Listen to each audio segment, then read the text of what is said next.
अस्सलाम वालेकुम।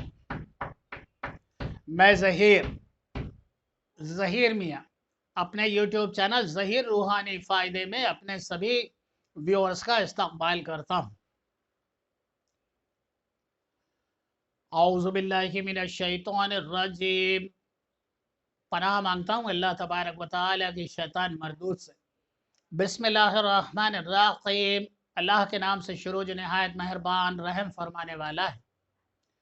लाखों करोड़ों दुरूद और सलाम नबी करीम सल्लल्लाहु तआला अलैहि वसल्लम और उनके अहले बैत पर। यूँ तो सबको पता है कि नबी करीम रऊफ़ुर रहीम आक़ाए दो जहां सरवर कौनैन का फरमान आलीशान है कि जो भी शख्स बाद नमाज फ़र्ज नमाज के बाद आयतल कुर्सी पढ़ेगा तो उस शख्स को उसके और जन्नत के दरमियान सिर्फ मौत का ही फासला है, यानी मौत के बाद उसकी अगली करवट जन्नत में होगी। यानी हर फर्ज नमाज के बाद आयतल कुर्सी पढ़ा जाना बेहद फायदेमंद है।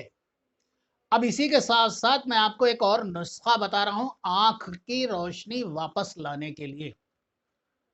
अब आप मुझसे पूछेंगे आप तो खुद ही चश्मा लगाए हुए, ये रीडर स्केल का चश्मा है, अल्हम्दुलिल्लाह मुझे दूर का बिल्कुल सही ही दिखाई देता है, सिर्फ मुझे रीडिंग के लिए इस चश्मे का इस्तेमाल करना है और मैं भी इसे पढ़ चुका हूँ और पढ़ता हूँ अल्हम्दुलिल्लाह। आँख की रोशनी अगर इतनी ज़्यादा कमज़ोर हो गई है, क्योंकि आँख की रोशनी का कमज़ोर होना दूर की चीज़ों का धुंधला दिखाई देने को ही कहा जाता है, और अगर रीडिंग या रीडर स्केल में होता तो इसे मायोपिया कहा जाता है। अगर आँख की रोशनी धुंधली हो गई है या आँख की रोशनी कमज़ोर हो गई है या ख़त्म होने जा रही है, तो उस शख्स को चाहिए कि हर नमाज के बाद आयतल कुर्सी पढ़े। और नमाज के बाद आयतल कुर्सी पढ़ने के बाद जब वला यऊदुहु हिफ्ज़ुहुमा, आयतल कुर्सी में ये अल्फाज है वला यऊदुहु हिफ्ज़ुहुमा, इस पर पहुंचे, इस वक्त अपने दोनों हाथ की उंगलियां आंखों पर रख ले। जब इस आयत पर पहुंचे वला यऊदुहु हिफ्ज़ुहुमा, तो इस वक्त अपने दोनों हाथों की उंगलियों को अपनी आंखों पर रख ले और इस अल्फाज को 11 मरतबा दोहराए, वला यऊदुहु हिफ्ज़ुहुमा वला यऊदुहु हिफ्ज़ुहुमा।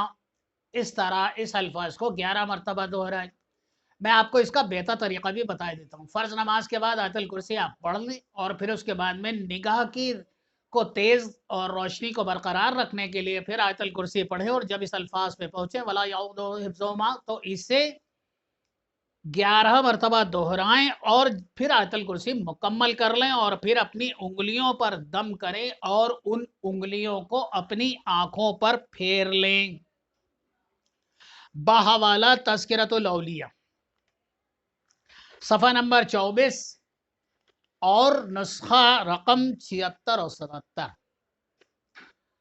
ये वो मुजर्रब नुस्खा है कि जिसने भी आजमाया इंशाअल्लाह ताला उसकी आँख की रोशनी, उसकी बसारत कायम और दायम रही, चाहे उसकी उम्र कितनी भी हो जाए।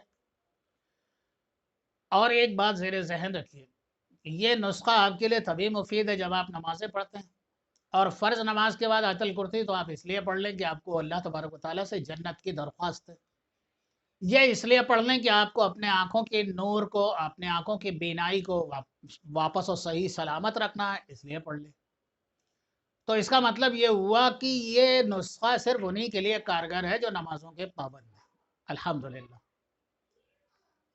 अपनी नमाज़ों की पाबंदी कीजिए, सदका ज़रूर दीजिए, अपने शब रोज़ मोमिनाना गुजारने की कोशिश कीजिए। और ख़ास तौर से मैं अपनी मसाजिदों में देख रहा हूँ कि जब तक वो था रमज़ानुल मुबारक तो मसाजिदें भरी थी, और अब सब फरार हो गए। तो कोई मुझे इस बात का पता बता दे कि क्या दुनिया में कोई ऐसा रोज़गार है जो 12 महीने में 1 महीने कर लिया जाए और 12 महीने बैठ के खाया जाए उस कमाई को? तो ये तो नहीं होगा ना। कमाना तो रोज़ ही पड़ेगा, मेहनत तो रोज़ ही करना पड़ेगी, मशक्क़त तो रोज़ ही करना पड़ेगी। तो इसी तरह से 5 वक्त की नमाज हम पे फ़र्ज़ है, इसे ज़रूर पढ़िए।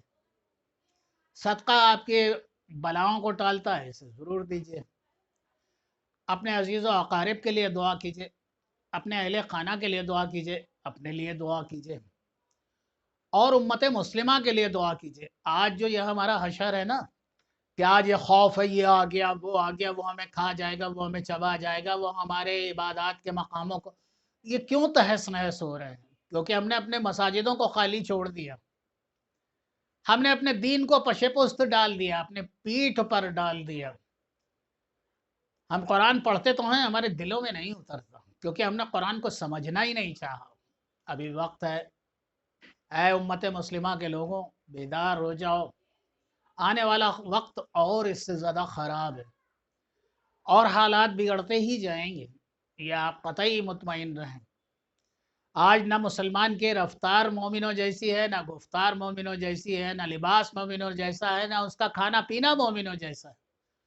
ابھی وقت ہے، سدھر جائیے، خدا کے واسطے سدھر جائیے، اپنے لیے نہیں، مومنوں کے لیے سدھر جائیے، کل جہان کی امت مسلمہ کے لیے سدھر جائیے۔